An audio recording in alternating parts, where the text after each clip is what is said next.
Kathleen Lavoy. That's my name, Kathleen Lavoy. It turns out there's a fair amount of meaning and expectation behind those two little words. My first name comes from the Greek word katharos, meaning purity. This purity implies a clean conscience in the absence of corruption. Then I took my husband's last name when we got married. Lavoy is one of the many variants of the original French name Lavoie.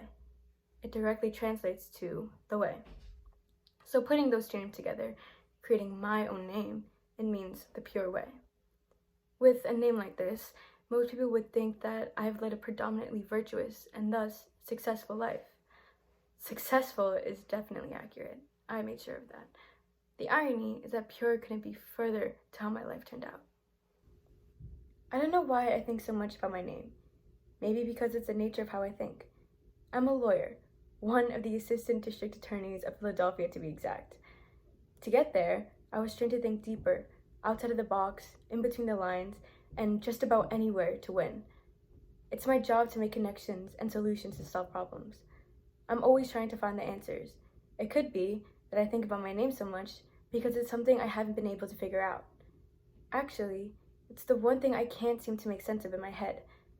I read somewhere that one's name and its meaning could affect their personality and sense of identity. So how could I, someone with a name that embodies perfection, end up with this kind of life? In all honesty, I lived a standard and normal life when I was younger. Most people I met would describe me as passionate and driven. So when I finally realized that I wanted to be a lawyer, the district attorney more specifically, I wasn't going to let anything stop me from doing just that. Looking back on it, that's always been my mindset, to never give up, stay determined, and make things happen. Nothing good will come by standing around and waiting without putting in any hard work. I studied and studied in high school to get scholarships for college, then studied even harder to pass my law school admissions test, to get in and get my Juris Doctor degree. By then, so much time had passed since that first thought of becoming a lawyer, and I was significantly closer to that dream. As much work as I put in, I also learned how to balance my time. I met my best friend Grace Kenny in college, and my husband a little after that. Grace and I were inseparable, and we were a team. She was even planning to become a police officer, so eventually we would work side by side. It was perfect, and like I said, I was living a typical life as a student. It stayed that way, only something small changed. It was my mindset. Something about my mindset shifted. It wasn't any different, but somewhere along the lines, there was an addition to my principles. It had progressed into never giving up, staying determined, making things happen yourself, and always having a backup plan. It's something I learned in law school, and it stuck with me. A plan must have two parts. You have to make sure either way plays out in your favor. That's a win-win. It makes sense in and outside of court. It wasn't only a lesson to me, it became one of my core values, and perhaps the most important one. It impacted me to such an extent that it was one of the first things I taught my children, Oliver and Madeline Lavoy. They know very well that I live by this, and it became a part of their mindsets too. Maddie and Grace's daughter, Red, have been best friends since birth, thanks to our sustained friendships. We did it. We mostly reached our goals from college. Grace not only became a police officer, but she was also the captain of the Philadelphia Police Department. I'm not the district attorney yet. I'm still an assistant, but it's in the works. Though it does suck that she won't be able to see me in the DA position because she passed away 5 years ago. It's a shame, really. She was good at everything she did. A natural. She was a great captain and an even better friend. When she died, she was in the middle of investigating the Philadelphia Mafia. She was determined to get to the bottom of their operation and bring them down. This was a highly classified case, but she, of course, let me in and told me some details. It turns out she was too good of an officer. She was executed while following a lead and died on her knees with 2 shots to the back of her head, the Mafia's MO. She did too much digging, found out more than she should have known, and got herself in a position where she couldn't get herself out. This was her consequence. Her death. Red was devastated. She was only 13 when this happened. I tried to be the best mother figure I could be to her after that. It was truly the least I could have done because I was the one who took Grace away from her. I was the one who killed Grace Kenny. She wasn't supposed to be there. She wasn't supposed to find out. She dug way too deep and uncovered the secret that was never meant to see the light of day. Sometime during her investigation, she discovered that there's a mole in the DA's office. The mafia had an unidentified contact on the inside. They were deliberately leaking information about cases, moving things around in their favor, and discreetly dropping some of the charges against them. All for unknown reasons. Grace Kenny just had to be the first one to learn the truth. Grace Kenny became the only person to know that the contact working with the mafia was me. I had been in contact with John D'Amico, the boss of the family, for almost 10 years now. I would send him information through an encrypted message on a burner phone. In turn, he sends me money to my offshore bank account.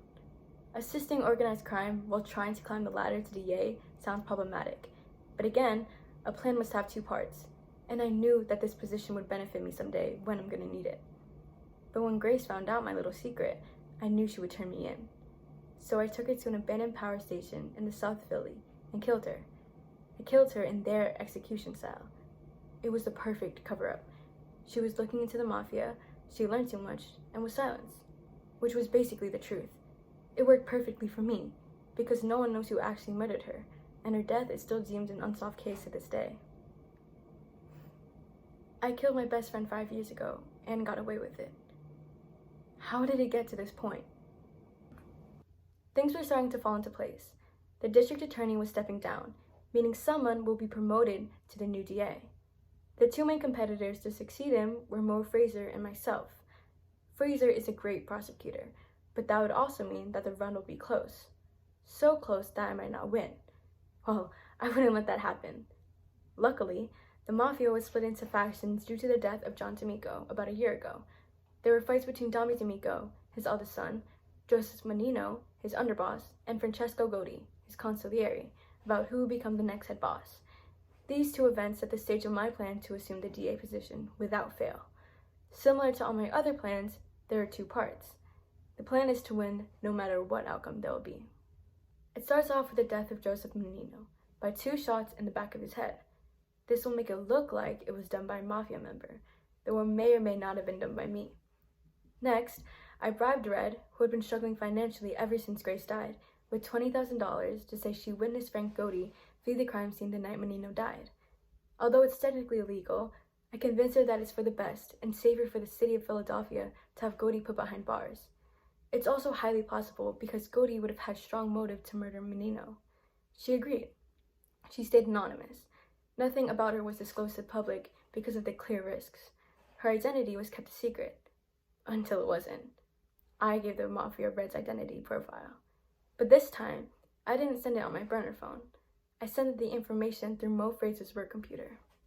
If the mafia don't take action and make a move on Red before the trial, she'll be able to testify against Gotti.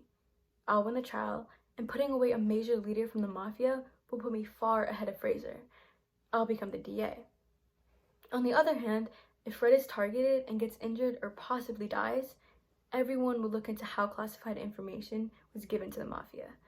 They'll trace the leak back to Mo Fraser's computer, and that'll take him out of the race. I'll become the DA. Either way, I'll finally realize my dream after all the hard work I put in. It's a perfect plan. I've only taken 2 lives, dabbled in organized crime, bribed a minor to commit perjury and put her in danger, and framed an innocent man for a homicide he didn't commit, all because I wanted to be district attorney. How did it get this much worse? With only 2 weeks left until the trial, I got news that Maddie was shot in the leg and is in critical condition. Red was shot twice, and Oliver was dead. They were on a road trip heading down south for spring break with 3 other friends.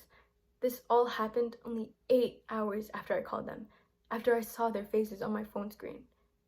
My children.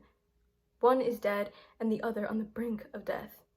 No one knows what happened that night in South Carolina, in the RV, but there were other things to worry about.